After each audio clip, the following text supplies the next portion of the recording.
Bonjour à tous, je m'appelle Dikamba. Aujourd'hui, nous allons parler d'un scandale qui se passe en République démocratique du Congo et je dirais même d'un scandale parlementaire au fait. Mais avant de pouvoir parler de ce scandale, j'aimerais qu'on puisse d'abord écouter les propos qui ont été tenus ou qui avaient été tenus par le président Tshisekedi lors de sa campagne électorale sur cette question. Non, non, non, non, non. Ne me faites À pas raison d'un ne faites kilomètre pas de un million de diversion. dollars. On parlait des enseignants. Vous commencez à parler des routes. Ne faites pas Réduire de le train de diversion. vie des institutions Ne pour faites investir pas- dans les projets de gagner à développement. l'État. Ne faites pas de diversion. Ça peut faire gagner à l'État Ce de l'argent. surplus que vous avez, est-ce que vous réglez le problème des enseignants? Ça peut, C'est ça que je veux dire. ça peut trouver des Donc, solutions pas à seulement d'autres pour les problèmes. enseignants. Ben voilà. Oui. Mais attention, est-ce que vous savez ce que les députés font pour dire que c'est trop? C'est ça le problème. Le député, son rôle, c'est de rentrer à chaque vacances. Ils en ont 2 par an. Donc il y a la session de mars, Mars et la septembre. session de septembre. Quand il y a vacances, lui, il doit rentrer dans son patelin, dans sa circonscription, pour aller recueillir les avis et considérations de ses concitoyens. Il n'est pas payé pour ça. Il le fait avec quoi? Même Avec son si argent. beaucoup ne les font pas. Et vous connaissez les problèmes de notre pays. Vous les connaissez. Quand on voit un honorable, honorable, il doit payer tout ce qu'il y a deuil. Quand il y a un deuil, honorable, même si c'est pas de sa famille. Non, non, on a un deuil ici, honorable Fouta. On a un problème d'électricité, honorable Fouta. Ils doivent avoir quand même des moyens. Quand vous les réduisez à 3000, d'accord? Je veux bien. Mais ils deviennent quoi alors? Ils rentrent comment chez eux? L'idée, ce n'est Ils pas font de quoi? clochardiser les députés. Mais non, L'idée, c'est j'ai pas dit d'avoir. que c'est clochardiser. Justement, l'idée, c'est d'avoir une Je crois société que c'est où la c'est du répartition de la richesse populisme. est Vous faite êtes de en manière train- Vous êtes équitable. en train de En écoutant le président de la République à ce moment-là, candidat aux élections, je dirais que le président Tshisekedi tend plutôt à défendre les députés plutôt qu'à protéger la vie sociale de ses concitoyens parce que, euh, parlant du niveau social des citoyens congolais, c'est forcément très exorbitant le montant que reçoivent les députés nationaux. C'est vrai qu'ils ont un travail, ce sont des dignitaires d'État, mais par rapport au salaire que reçoit, disons, un fonctionnaire, un militaire, cela est tellement, tellement supérieur que normalement, il fallait repenser plutôt à comment faire pour essayer de réduire l'écart qui existe entre les deux personnes. Parce que tenez-vous bien, les Congolais, les militaires congolais, ne reçoit que moins de 100 dollars le mois et c'est avec ces moins de 100 dollars là qu'il doit faire vivre lui et toute sa famille. Et on demande à ces militaires là d'aller se battre ou d'aller combattre les terroristes ou sinon les rebelles du M23 qui sont à l'est du pays et de mourir pour la population, de mourir pour la nation. C'est d'abord, pour moi je dirais, c'est parmi les facteurs qui font en sorte que certains militaires se retrouvent à trahir leur nation, à trahir la population. C'est vrai qu'aujourd'hui, le président Tshisekedi a initié l'instauration ou la réinstauration de l'application de la peine de mort qui n'était plus d'application, bien qu'étant prononcée dans les tribunaux, mais n'était plus d'application depuis 2003. Cela n'est pas du tout vraiment une solution magique face à ces problèmes d'infiltration ou sinon de trahison dans les services sécuritaires du pays. Parce que il faut aussi revoir cette question des salaires qu'ils doivent recevoir et des primes de motivation qu'ils reçoivent les gens qui travaillent dans ce secteur-là. Mais il n'y a pas que le secteur de la sécurité qui est primordial, il y a aussi le secteur de l'enseignement. Un enseignant qui part chaque jour enseigner les élèves ou sinon les écoliers, l'enseignant reçoit un salaire très misérable qui ne permet même pas de couvrir tous les mois. Et cet enseignant-là, vous croyez qu'il sera là à bien enseigner, à enseigner convenablement comme il le faut, ou sinon à résister face à la corruption. Cela sera très difficile, certainement très difficile pour lui. Mais ce qui est grave, c'est de constater comment le Parlement congolais, à la place de ne fût-ce que maintenir ce salaire, parce que c'est déjà exorbitant, les députés congolais recevaient 21 000 dollars à la législature passée. Et aujourd'hui,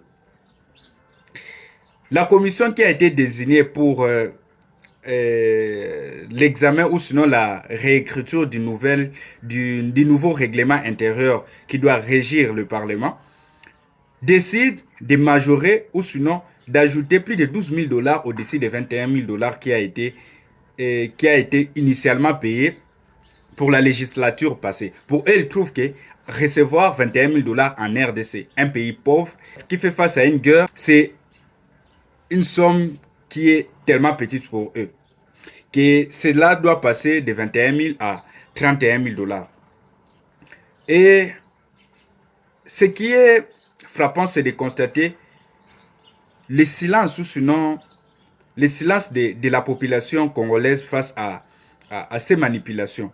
Et c'est pourquoi même Muammar Kadhafi s'insurgeait contre le système démocratique actuel qui a été instauré. Parce qu'en réalité, nous ne sommes pas en démocratie.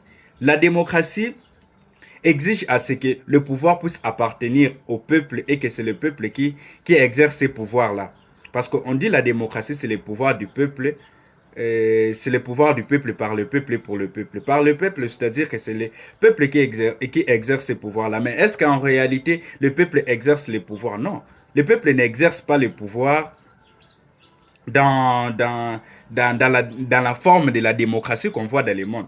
Et c'est pourquoi il y a des abus, il y a de ces autorités-là, une fois qu'ils sont élus, ils font du n'importe quoi. Ils oublient même parfois la population qui les a élus. Ils oublient les promesses qui ont été faites. C'est là où il y a tous les mal. À la prochaine fois, je vais venir avec les résumés ou sinon le condensé de la pensée de Muammar Kadhafi qui a été vraiment exprimé dans son livre, les livres verts, pour comprendre comment lui il pense la démocratie. Et je crois que c'est ce qu'il faut aussi refaire. On le voit avec nos députés qui sont devenus des affairistes dans le Parlement, qui vendent des voix, qui vendent leur position. Et en plus de cela, qui changent de position comme bon leur semble. Donc, il faut savoir normalement qu'on puisse aussi faire ces réformes-là. C'était juste une parenthèse, mais là où je voulais marteler, c'est plus sur la question de la réaction populaire, la question de la réaction du peuple. Il ne faut pas attendre qu'un député puisse être écarté d'un pouvoir ou d'un poste et qu'il puisse partager 5 000 ou 10 000 francs congolais, genre une valeur de 2 dollars, de 2 ou 5 dollars, pour que la population puisse sortir et puis se battre pour ces députés-là. Non, ce sont des questions pareilles pour lesquelles normalement on doit savoir se battre. Ce sont pour ces questions-là qu'on doit se battre. Parce que cela vaut pour la survie de chacun des Congolais et chacun d'Africains. Parce que, imaginez, jusqu'à présent, jusqu'au moment où j'ai fait cette vidéo, le mois de février n'a pas encore été payé, soi-disant parce que l'effort de guerre demande beaucoup d'argent. De l'autre côté, on dit qu'on ne paye pas les fonctionnaires parce que l'effort de guerre demande beaucoup d'argent. Mais au Parlement, on trouve que les 21 000 dollars que reçoit chaque parlementaire, c'est tellement peu qu'il faut majorer, arriver à 33 000 dollars. Finalement, à quel moment on va repenser la question du salaire du fonctionnaire, repenser la question du salaire des militaires qui sont là à donner leur vie pour... Parce que pour moi, je pense que ce sont ces gens-là qui doivent mériter des salaires pareils, parce que ce sont eux qui donnent leur vie. La vie d'un être humain coûte combien? La vie d'un être humain coûte combien pour que ces gens-là puissent accepter de mourir pour la nation pour un salaire de moins de 100 dollars? Il faut aussi parfois essayer de réfléchir. C'est vrai que ce n'est pas pour l'argent qu'on s'engage dans l'armée, mais ils ont aussi la famille. Il faut savoir bien prendre soin de cette famille-là. Donc, ce sont ces questions-là qu'on doit essayer vraiment de repenser et de réagir à ce genre de questions. Essayons d'être vigilants et sachons sur quoi réagir. Pour moi, je trouve que ceci doit forcément interpeller la population ou sinon la génération des Congolais que cette loi ne puisse pas passer. Parce que ce n'est pas normal. Pour les fonctionnaires, on dit qu'il n'y a pas d'argent. C'est pourquoi on n'a pas encore payé. Mais pour les députés, on dit non, les salaires qu'ils reçoivent, c'est tellement peu qu'il faut rajouter. Et d'ailleurs, dans ce nouveau règlement qui a été proposé, on dit même que il faut que les députés puissent avoir encore, disons, un autre membre dans son équipe que le Parlement va pouvoir supporter. Ces membres-là doivent être dans la base de sa circonscription, genre travailler au nom de ces messieurs pour le Parlement afin que le Parlement puisse être au courant de tout ce qui se passe au sein de la société et savoir vite rapporter et résoudre les problèmes de la société. C'est vrai, c'est bien beau, mais cela coûte aussi de l'argent. Cela coûte aussi de l'argent. Ces députés-là, ils sont payés pourquoi? Et ils ont des vacances parlementaires pourquoi? Donc, pour les parlements, pour les institutions qui sont au-dessus, là, on trouve de l'argent facilement. L'argent qui doit sortir, non, ça ne coûte pas, ça, c'est pas un problème. Mais pour le bas peuple, là, ça devient un autre problème. Il faut que la population congolaise puisse savoir sur quoi réagir. On ne doit plus être là à attendre que un député puisse sortir 2 dollars, 5 dollars pour mobiliser les gens pour sa cause, pour sa propre cause. Parfois, on n'a même pas d'ailleurs, comment est-ce qu'on appelle ça? On n'a même pas d'intérêt à cette cause-là. C'est ce message que je voulais vraiment faire passer aujourd'hui. Que la population congolaise puisse être aux abois et ne pas se laisser manipuler, ne pas se laisser marcher dessus. Je vous dis à très bientôt et merci beaucoup.